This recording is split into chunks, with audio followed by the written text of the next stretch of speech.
Hello students, this is the part 2 video of performance of contract. I already explained about performance of contract basics introductions in part 1 video. We will see in this video about persons liable for performance or persons who should perform the contract and time and place of contract or performance of contract. நம்ம 2 topics இந்த வீடியோவில் பார்க்கலாம். First one persons liable for promise or we can say this topic persons who should perform the contract. யார் ஒரு கான்ட்ராக்டை perform பண்ணியே ஆகணும் அப்படின்னு தான் நம்ம பார்க்க போகிறோம். First one ப்ராமிசர் himself, second one joint ப்ராமிசர், third one representative, fourth one agent and fifth one third persons. We will see one by one briefly with examples. First one, promiser himself. So இதை ஈஸியாக புரிஞ்சுக்கிறதுக்கு ஒரு simple example போதும். So the ப்ராமிசர் himself அப்படின்னா ப்ராமிசர் தான் கண்டிப்பாக perform பண்ணியே ஆகணும். ஸோ அதுக்கு எக்ஸாம்பிள் சொல்கிறேன். இப்போது ஏ பி 2 பேர் இருக்காங்க. ஓகே, ஏ என்ன கான்ட்ராக்ட் போட்டிருந்துருக்காங்க முன்னாடி அப்படின்னா ஏ வந்து ப்ராமிஸ் பண்ணியிருக்காங்க பி கிட்ட, நான் ஒரு நான் ஒரு பிக்சரை வந்து பெயிண்ட் பண்ணி கொடுக்குறேன் அப்படின்னு ஏ பி கிட்ட ஒரு ப்ராமிஸ் பண்ணியிருக்காங்க. அப்போது அந்த பெயிண்ட் பண்ணி கொடுக்குற அந்த பர்ஃபார்மன்ஸை யார் பண்ணி ஆகணும்னா ஏ கண்டிப்பாக பிக்கு பண்ணி ஆகணும். Okay, A must perform his promise personally. ஏன்னா ஏ தான் ப்ராமிஸ் பண்ணி கொடுத்துருக்காங்க பிக்கு. ஸோ ஏ பண்ணாமல் வேறு யாரும் பண்ணக்கூடாது. ஸோ ஏ ஒரு ப்ராமிஸை பிக்கு பண்ணுறாங்க, நான் பெயிண்ட் பண்ணி கொடுக்குறேன் ஒரு பிக்சரை அப்படின்னு சொல்லியிருந்தா அதுக்கான டைம் வரப்போ ஏ தான் என்ன பண்ணி கொடுக்கணும், பிக்கு அந்த ப்ராமிஸை நிறைவேற்றி கொடுக்கணும். Okay, from these example you will be clear the ப்ராமிசர் only fulfilled the promise to the promising. Second one, agent. In these cases a promiser can appoint a agent. Okay, but the agent should be a competent person. Okay, the incapable persons are not allowed to do a contract. So the competent agent which is appointed by the promiser is only allowed to do a contract. So அதுக்கு ஒரு example நான் சொல்கிறேன். So A B 2 பேர் இருக்காங்க. ஏ என்ன promise பண்ணுறாங்கன்னா B கிட்ட, நான் மணியை வந்து உனக்கு பே பண்ணுறேன் அப்படின்னு ப்ராமிஸ் பண்ணுறாங்க. ஓகே, ஏ என்ன பண்ணுறாங்க 10,000 மணியை பிக்கு பே பண்ணுறேன் அப்படின்னு ப்ராமிஸ் பண்ணுறாங்க அப்படின்னு வச்சுக்கலாம். ஸோ அப்போ என்ன பண்ணணும், அந்த டைம் வரப்போ ஏ அவங்களோட ப்ராமிஸை நிறைவேற்றணும். ஓகே, இந்த இடத்துல ஏ அவங்களோட டியூட்டியை பெர்ஃபார்ம் பண்ணலாம், அதாவது அந்த மணியை பே பண்ணலாம். அப்படி இல்லைன்னா ஏவோட ரெப்ரசன்டேட்டிவ்ஸ், ஒருவேளை ஏ வந்து அந்த டைம் வரதுக்குள்ளே ஏ இறந்துட்டாங்க அப்படின்னா அவங்க போட்ட கான்ட்ராக்டை அவங்களோட ரெப்ரசன்டேட்டிவ்ஸ், அவங்களோட லீகல் ரெப்ரசன்டேட்டிவ்ஸோ இல்லை அவங்களோட ஏஜென்ட்டோ முன்னாடி எனக்கு பதிலாக இவங்களும் தரலாம் அப்படிங்கிற மாதிரி கான்ட்ராக்டில் இருந்துச்சு அப்படின்னா, இல்லை அவங்களோட லீகல் ரெப்ரசன்டேட்டிவ்ஸ் கிட்டேருந்து அவங்களோட ஃபேமிலியிலேருந்து வந்து நம்ம என்ன பண்ணிக்கலாம், ரெக்கவர் பண்ணிக்கலாம் ஒருவேளை அவங்க இறந்துட்டாங்க அப்படின்னா. ஸோ இதுதான் வந்து ஏஜென்ட். ஸோ அந்த ஏஜென்ட் அப்படிங்கிறவங்க எப்படி இருக்கணும்னா கண்டிப்பாக கம்பீட்டன்ட் பர்சனாக இருக்கணும். That agent is appointed by the promiser. Third one, legal representatives. Here when a promiser died before the performance, it is the liability of legal representatives to perform a contract. Okay, அதாவது legal representatives எப்போ ஒரு கான்ட்ராக்டில் இருக்கிற அந்த பர்ஃபார்மன்ஸை perform பண்ணணும் அப்படின்னா, ஒருவேளை அந்த ப்ராமிசர் கான்ட்ராக்ட் போட்டுட்டு இறந்துட்டாங்க அப்படின்னா அவங்களோட லீகல் ரெப்ரசன்டேட்டிவ்ஸாக என்ன பண்ணணும், அவங்க கொடுத்த அந்த ப்ராமிஸை வந்து கம்ப்ளீட் பண்ணணும். We will see an example for legal representatives. But some cases the legal representatives cannot perform. அதாவது ஒரு சில கேசஸில் லீகல் ரெப்ரசன்டேட்டிவ்ஸால் சில விஷயத்தை பெர்ஃபார்ம் பண்ண முடியாது. சில எக்ஸப்ஷனல் கேசஸ் இருக்குது. ஸோ எப்படி இருந்தால் லீகல் ரெப்ரசன்டேட்டிவ்ஸ் பெர்ஃபார்ம் பண்ணலாம், என்ன மாதிரி சுச்சுவேஷனில் என்ன மாதிரி கான்ட்ராக்டில் லீகல் ரெப்ரசன்டேட்டிவ்ஸால் பெர்ஃபார்ம் பண்ண முடியாது அப்படிங்கிறதுக்கு நம்ம 2 எக்ஸாம்பிள்ஸ் பார்க்கலாம். ஃபர்ஸ்ட் எக்ஸாம்பிள், ரெப்ரசன்டேட்டிவால் பெர்ஃபார்ம் பண்ண முடியாத கான்ட்ராக்டுக்கு ஒரு எக்ஸாம்பிள். ஸோ இதில் பார்த்தீங்கன்னா ஏ பி 2 பேர் இருக்காங்க. ஓகே, ஏ என்ன ப்ராமிஸ் பண்ணுறாங்க பி கிட்டனா, நான் ஒரு பிக்சரை பெயிண்ட் பண்ணி கொடுக்குறேன் அப்படின்னு ப்ராமிஸ் பண்ணுறாங்க. பட் அந்த டே வரத்துக்குள்ளே 2 days கழித்து நான் பெயிண்ட் பண்ணி தரேன் அப்படின்னு கான்ட்ராக்ட் போட்டிருக்காங்க. அந்த 2 days வரத்துக்குள்ளே ஏ என்ன ஆகிட்டாங்க, டெத் ஆகிட்டாங்க, ஏ இறந்துட்டாங்க. ஸோ அப்போ என்ன பண்ண முடியாது, ஏவாலையும் அந்த ப்ராமிஸை நிறைவேற்ற முடியாது, ஏன்னா ஏ டைட் ஆகிட்டாங்க. அது மட்டும் இல்லாமல் ஏவோட ரெப்ரசன்டேட்டிவும் அதை பர்ஃபார்ம் பண்ண முடியாது, ஏன்னா ட்ராயிங் பெயிண்டிங் அப்படிங்கிறது ஒரு ஸ்கில். அந்த ஸ்கில் இருந்தால் மட்டும்தான் அதை பர்ஃபார்ம் பண்ண முடியும். ஏவோட ரெப்ரசன்டேட்டிவ்ஸ்க்கு அதே மாதிரியான ஸ்கில் அப்படிங்கிறது கண்டிப்பாக இருக்க முடியாது. ஓகே, ஸோ அப்போது இந்த மாதிரி சுச்சுவேஷனில் என்ன பண்ண முடியாது, legal representatives can not perform the promise of his promisor. So legal ரெப்ரசன்டேட்டிவால் அப்போ எந்த மாதிரி கான்ட்ராக்டை பர்ஃபார்ம் பண்ண முடியும் அப்படிங்கிறதுக்கு ஒரு எக்ஸாம்பிள் பார்க்கலாம். ஸோ அதே மாதிரி ஏ பி 2 பேர் இருக்காங்க. ஓகே, ஏ என்ன பண்ணுறாங்கன்னா பி கிட்ட ஒரு ப்ராமிஸ் பண்ணுறாங்க, நான் நீங்கள் கேட்ட அந்த குட்ஸை, ஓகே நீங்கள் என்ன குட்ஸ் கேட்டிங்களோ அந்த குட்ஸை ஒரு 5 days கழித்து நான் உங்களுக்கு டெலிவர் பண்ணுறேன்.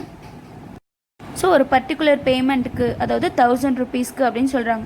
ஏ பி கிட்ட நீங்கள் கேட்ட குட்ஸை நான் 2 days கழித்து பே பண்ணுறேன், 1000 rupees ஓகே அப்படின்னு சொல்கிறாங்க. ஸோ என்ன ஆகுறாங்க, அந்த 2 days வரத்துக்குள்ளே குட்ஸை டெலிவர் பண்ணுறதுக்குள்ளே ஏ இறந்துடுறாங்க. ஸோ 2 days கழிச்சு அப்படின்னா அதுக்கும் மொதல் நாள் ஏ இறந்துடுறாங்க.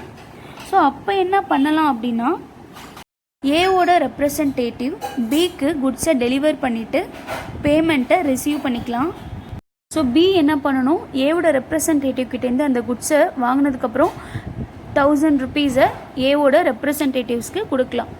ஸோ இதுதான் என்ன மாதிரி கேசஸில் லீகல் ரெப்ரசன்டேட்டிவ்ஸ் பெர்ஃபார்ம் பண்ண முடியும், பெர்ஃபார்ம் பண்ண முடியாது அப்படிங்கிறதுக்கு ஒரு examples. Next one, third person. So third person அப்படின்னா என்னென்னா, when a promiser and promisee while making the contract, if the promisee accept the performance of the promise from the third person, in that cases third party perform a contract instead of promiser. So we will see an example for this third person. So A B 2 பேர் இருக்காங்க. ஏ என்ன விரும்புகிறாங்கன்னா, அவங்களோட ப்ராப்பர்ட்டியை பிக்கு sale பண்ணும் அப்படின்னு விரும்புகிறாங்க. So ஏவும் பியும் என்ன பண்ணுறாங்க, ஒரு மியூச்சுவல் அண்டர்ஸ்டாண்டிங்கில் ஒரு கான்ட்ராக்டை மேக் பண்ணிட்டாங்க. ஓகே, ஸோ அந்த கான்ட்ராக்டில் என்ன சொல்லியிருக்காங்கன்னா, நான் என்னோடய ப்ராப்பர்ட்டியை பிக்கு சேல் பண்ணுறேன் அப்படிங்கிறது தான் அந்த கான்ட்ராக்ட். ஸோ அதுக்கான டைம் வருது. ஆனால் அந்த டைம் வரப்போ ஏக்கு ரொம்ப உடம்பு சரியில்லாமல் இருக்குது, ரொம்ப இல்னஸாக இருக்காங்க, ரொம்ப சிக்காயிட்டாங்க. ஸோ ஏ என்ன பண்ணுறாங்க, அதனால் ஏவோட ப்ராப்பர்ட்டி எல்லாத்துக்கும் பவர் ஆஃப் அட்டார்னியாக யாரை டிசைட் பண்ணியிருக்காங்கன்னா, ஏவோட எல்டர் பிரதர் ஈயை பவர் ஆஃப் அட்டார்னியாக சொல்லிட்டாங்க. ஸோ அப்போது ஏவோட பவர் எல்லாமே ஈக்கு இருக்கும். ஸோ ஈ தான் எல்லா ஒர்க், எல்லா பர்ஃபார்மன்ஸ், அவங்க என்னென்ன கான்ட்ராக்ட் போட்டிருந்தாங்களோ எல்லாமே ஈ தான் பார்த்துக்கணும் அப்படிங்கிற மாதிரி அது. ஓகே, ஈ என்ன பண்ணணும், ஏக்கு பதிலாக ஈ தான் எல்லாமே பர்ஃபார்ம் பண்ண போகிறாங்க. ஸோ இந்த சுச்சுவேஷனில் பி என்ன பண்ண முடியாது, யார்கிட்ட கான்ட்ராக்ட் வச்சுக்க முடியாது, ஏ கிட்ட கான்ட்ராக்ட் வச்சுக்க முடியாது. அப்போ பி என்ன பண்ணணும், இ கிட்ட தான் டைரெக்டாக போயிட்டு அந்த ப்ராப்பர்ட்டியை வாங்கணும். Okay, that's what mentioned in it.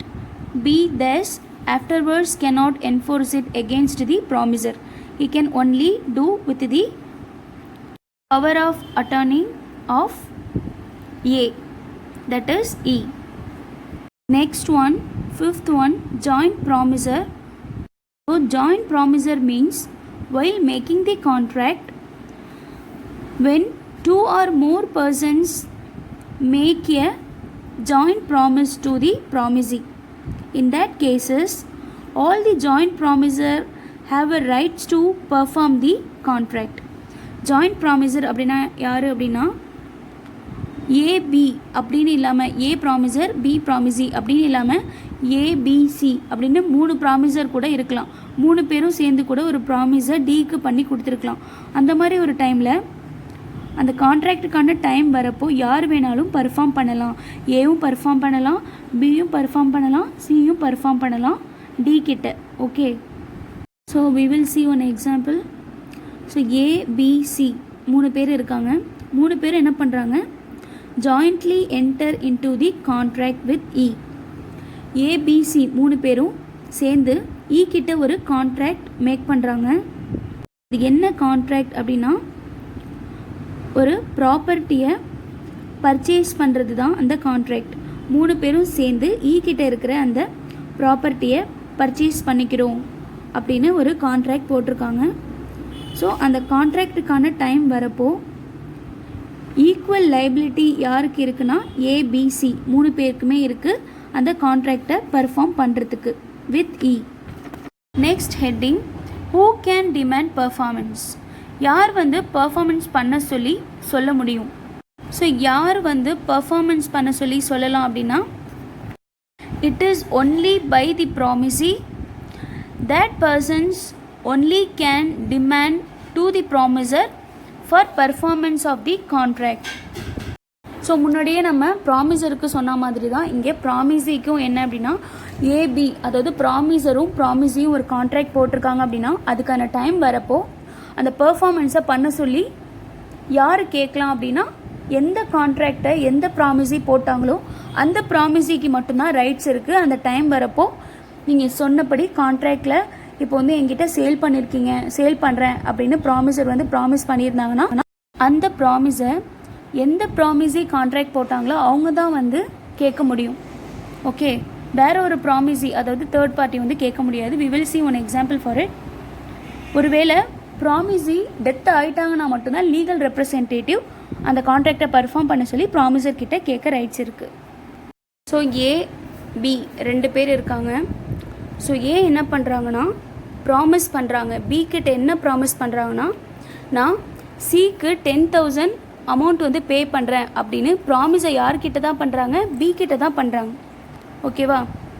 So இந்த ப்ராமிஸ் பண்ணிவிட்டு அந்த டைம் வரப்போ சி கிட்ட ஏ 10,000 கொடுக்கல. இப்போ யார் வந்து ஆக்ஷன் எடுக்க முடியும் ஏ மேலே அப்படின்னா, ஸோ ஆக்ஷன் யார் மட்டும்தான் எடுக்க முடியும் அப்படின்னா பி மட்டும்தான் ஏ மேலே ஆக்ஷன் எடுக்க முடியும். சி வந்து ஆக்ஷன் எடுக்க முடியாது ஏ மேலே. ஏன்னா யார்கிட்ட ஏ ப்ராமிஸ் பண்ணாங்க, பி கிட்ட தான் ஏ வந்து ப்ராமிஸ் பண்ணாங்க. So B only have a rights to take an action on behalf of A. The demand of performance only by the promisee, not third party. Okay, next heading, time and place of performance under section 46 and 50. So நம்ம வந்து இது வரைக்கும் நம்ம performance of கான்ட்ராக்டை time வரப்போ பண்ணணும் அப்படின்னு சொல்லிட்டு இருக்கோம். ஸோ என்ன டைம் என்ன பிளேஸ் ஆஃப் பர்ஃபார்மன்ஸ் அப்படின்னு பார்க்கலாம். First one, performance of the promise within a reasonable time as per the name implies under section 46 of the Indian Contract Act. கான்ட்ராக்டை ஏபி போடுறாங்க அது அப்படின்னா, ப்ராமிசரும் ப்ராமிசியும் ஒரு கான்ட்ராக்ட் மேக் பண்ணுறாங்க அப்படின்னா அந்த கான்ட்ராக்ட் மேக் பண்ணும்போது அவங்க ஒரு பர்டிகுலர் டைமை வந்து டிசைட் பண்ணலை அப்படின்னா ஒரு ப்ராமிசர் என்ன பண்ணணும், ஒரு ரீசனபிளான ஒரு டைமில் எந்த டைமில் வந்து பண்ணால் அதனால் அவங்களுக்கு கெயின் கிடைக்குமோ அந்த டைமில் பண்ணணும். ஓகேவா? ஸோ ஒரு கான்ட்ராக்டில் பர்டிகுலர் டைம் டேட்டை ஸ்பெசிஃபை பண்ணலைன்னா ரீசனபிள் டைமில் ப்ராமிசர் அந்த கான்ட்ராக்டில் என்ன சொல்லியிருந்தாங்களோ அந்த ஒர்க்கை வந்து பெர்ஃபார்ம் பண்ணி முடிக்கணும். என்ன பண்ணக்கூடாது, ப்ராமிசி வந்து கேட்குற மாதிரி ப்ராமிசர் வச்சுக்கக்கூடாது. கரெக்டாக ரீசனபிள் டைமில் அந்த கான்ட்ராக்டை வந்து முடிக்கணும். If no time for performance is specified in the contract, okay, the engagement must be performed within a reasonable time by the promiser to the promisee. Second one, performance of promise where time is specified. So as its name implies, under section 47 so ஒரு contract போடுறப்போவே specified டைமை வந்து mention பண்ணிட்டாங்க அப்படின்னா, இப்போது next week வந்து நான் இதை perform பண்ணுறேன் அப்படின்னு ப்ராமிஸ் பண்ணியிருந்தாங்கன்னா, அந்த நெக்ஸ்ட் வீக் வந்த உடனே என்ன பண்ணணும், என்ன ப்ராமிஸ் பண்ணாங்களோ அந்த விஷயத்த வந்து கம்ப்ளீட் பண்ணணும். ஓகேவா? ப்ராமிஸி கேட்கணும், டிமாண்ட் பண்ணணும் அப்படின்னு எதிர்பார்த்துட்டு இல்லாமல் அதுக்கான டைம் வந்த உடனே என்ன பண்ணணும், ப்ராமிசர் அவங்க கொடுத்த ப்ராமிஸை கம்ப்ளீட் பண்ணணும். யூஷுவல் பிஸ்னஸ் ஆர்னால் என்னென்னா கரெக்டான ஒரு ரீசனபிள் டைம்குள்ளே பண்ணணும். நைட் டைமோ மிட் நைட் டைமோ இம்பாசிபிள் டைமில் பண்ணக்கூடாது. Third one, performance of promise on and application by the promise. Application by the promise அப்படின்னா என்னன்னு பார்க்கலாம். Here the application or demand should be asked by the promisee to the promiser for performing the contract. Okay, in these cases it is the duty of the promisee to asking to perform a contract. இப்போ இதுக்கு ஒரு example பார்க்கலாம். AB, okay, ஏ ப்ராமிசர், B வந்து ப்ராமிசி. So ரெண்டு பேருமே வந்து contract போடுறப்போவே அவங்களுக்குள்ள என்ன டீலிங் பேசியிருக்காங்க அப்படின்னா, நீங்கள் வந்து ஒரு ஸ்பெசிஃபைட் டைமில் வந்து சொல்லியிருக்கீங்க. அதாவது நெக்ஸ்ட் வீக்கில் வந்து பர்ஃபார்ம் பண்ண கான்ட்ராக்ட் நம்ம போட்டிருக்கோம். ஆனால் நீங்கள் வந்து அந்த நெக்ஸ்ட் வீக்கில் வந்து எப்போ அப்படிங்கிறத நீங்கள் சொன்னீங்க அப்படின்னா நான் வந்து அப்போது அந்த குட்ஸை வந்து டெலிவர் பண்ணுறேன் அப்படின்னு சொல்லியிருக்காங்க. ஏ என்ன ப்ராமிஸ் பண்ணியிருக்காங்க, ஏ கான்ட்ராக்ட் போடுறப்போவே பி கிட்ட என்ன சொல்லியிருக்காங்க, நீங்கள் என்கிட்ட கேட்குறப்போ நான் குட்ஸை டெலிவர் பண்ணுறேன் அப்படின்னு சொல்லியிருக்காங்க. அப்போது அதுக்கான டைம் வரப்போ பி என்ன பண்ணணும், குட்ஸை வந்து எனக்கு டெலிவர் பண்ணுங்க அப்படின்னு கேட்கணும். ஓகே, அதை தான் நம்ம அப்ளிகேஷன் அப்படின்னு சொல்கிறோம். அதாவது ப்ராமிஸி கண்டிப்பாக ப்ராமிசர் கிட்ட கேட்கணும் அப்படின்னு சொல்கிறது தான் நம்ம என்ன சொல்லியிருக்கோம், you should give an application or you should ask and demand to the promiser அப்படின்னு சொல்லியிருக்கோம். ஓகேவா? ஸோ அப்போது ப்ராமிஸி டிமாண்ட் பண்ணணும். So it is a duty of the promisee. அப்போ தான் ப்ராமிசர் வந்து அவங்க போட்ட கான்ட்ராக்டில் போட்ட அந்த பர்ஃபார்மன்ஸை கரெக்டாக பர்ஃபார்ம் பண்ணுவாங்க. குட்ஸை டெலிவர் பண்ணுறது தான் அப்படின்னு ஒரு கான்ட்ராக்ட் போட்டாங்கன்னா குட்ஸை வந்து அப்போ தான் டெலிவர் பண்ண முடியும். So this is the performance of promise on and application by the promisee. So அங்கே ப்ராமிஸி அப்படின்னு வரும், நோட் பண்ணிக்கோங்க. Fourth one, performance of promise where no place is specified and also no application is to be made by the promise. நம்ம third பாயிண்டில் என்ன பார்த்தோன்னா, ப்ராமிஸி வந்து கண்டிப்பாக கேட்கணும் ப்ராமிசர் கிட்ட, எனக்கு நீங்கள் சொன்ன மாதிரி குட்ஸை டெலிவர் பண்ணுங்கள், இந்த பிளேஸில் பண்ணுங்கள், இந்த டைமில் பண்ணுங்கள் அப்படின்னு கண்டிப்பாக ப்ராமிஸி கேட்கணும். அதுதான் அவங்களோட டியூட்டி அப்படின்னு சொன்னோம். ஸோ இங்கே வந்து கான்ட்ராக்ட் மேக் பண்ணுறப்போ ப்ராமிசரும் சரி ப்ராமிஸியும் சரி எந்த ஒரு பிளேஸையும் இந்த இடத்துல எனக்கு டெலிவர் பண்ணுங்கள் அப்படின்னு எதுவுமே ஸ்பெசிஃபை பண்ணியிருக்கவும் மாட்டாங்க. அதே மாதிரி ப்ராமிஸியும் வந்து டிமாண்ட் பண்ணவும் மாட்டாங்க. எனக்கு வந்து டைம் வரப்போ, அதாவது இந்த கான்ட்ராக்ட் பர்ஃபார்ம் பண்ணுறதுக்கான டைம் வரப்போ இந்த கேசஸில் என்ன பண்ண மாட்டாங்க, ப்ராமிஸி டிமாண்ட் பண்ண மாட்டாங்க, அப்ளிகேஷன் எதுவும் போட மாட்டாங்க முன்னாடி உள்ள மாதிரி. ஸோ அப்போ என்ன பண்ணணும் அப்படின்னு பார்க்கலாம். So in these cases under section 49 of the Indian contract act says it is the duty of the promiser to ask an appointment to the promisee at a reasonable place for performing his contract. So இந்த சிச்சுவேஷனில் யாரோட duty அப்படின்னா இது வந்து ப்ராமிசரோட duty. So அதுக்கான time வரப்போ இப்போ குட்ஸை deliver பண்ணுறது தான் கான்ட்ராக்டில் இருக்குது அப்படின்னா 2 வீக்ஸில் வந்து அந்த குட்ஸை வந்து டெலிவர் பண்ண போகிறாங்க அப்படின்னா ப்ராமிசர் என்ன பண்ணணும், யார்கிட்ட கேட்கணும் அப்படின்னா ப்ராமிஸி கிட்ட, நான் அது மாதிரி குட்ஸை வந்து டெலிவர் பண்ணவா, இந்த பிளேஸில் பண்ணவா, உங்களுக்கு ஓகேவா, எந்த பிளேஸில் பண்ணால் உங்களுக்கு ஓகே, எந்த டைமில் பண்ணால் உங்களுக்கு ஓகே, எது மாதிரி பண்ணால் உங்களுக்கு கன்வீனியண்ட்டாக இருக்கும் அப்படிங்கிற எல்லாமே வந்து யார் வந்து கேட்கணுன்னா ப்ராமிசர் கேட்கணும். அப்போ இந்த இடத்துல யார் அப்ளிகேஷன் அப்படின்னா ப்ராமிசர். ஓகே, தேர்ட் ஒனில் it is the duty of the promisee. So இந்த பாயிண்டில் it is the duty of the promiser to ask to the promisee about the performance of contract. Fifth one, performance of promise in the manner and time or sanctioned by promise. We can say this, it is also known as performance as prescribed by the promisee. So இதுலேயும் வந்து லாஸ்ட்டில் promise அப்படின்னு இருக்குது fifth பாயிண்டில். So change பண்ணிக்கோங்க, it is ப்ராமிசி.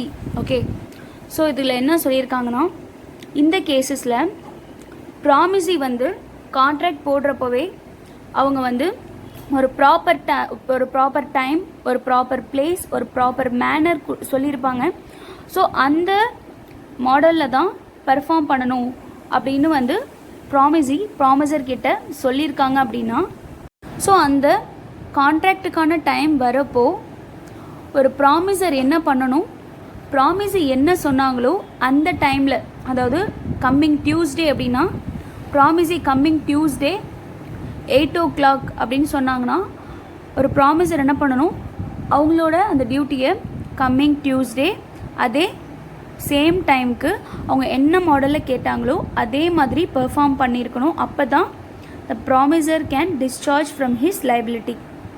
From these cases, the performance of contract should be performed by the promiser as already told by the promisee in what manner, in what time and what place. That everything will be followed by the promiser while making the performance of contract to the promisee. Promisee என்ன time, என்ன place, எந்த மாதிரி பண்ணணும் அப்படின்னு சொல்லியிருக்காங்களோ அதே மாதிரி மட்டும்தான் வந்து ஃபாலோ பண்ணி பண்ணணும். So these are the time and place of performance. Okay students, I hope all of you understand. If you have any doubts, please ask your doubts in comment. So this is a part 2 video. If you want part 1 video, see the playlist of business law, and I will make in next video part 3. I will explain you what I mean by reciprocal of promises in part 3 video of performance of contract. Thank you.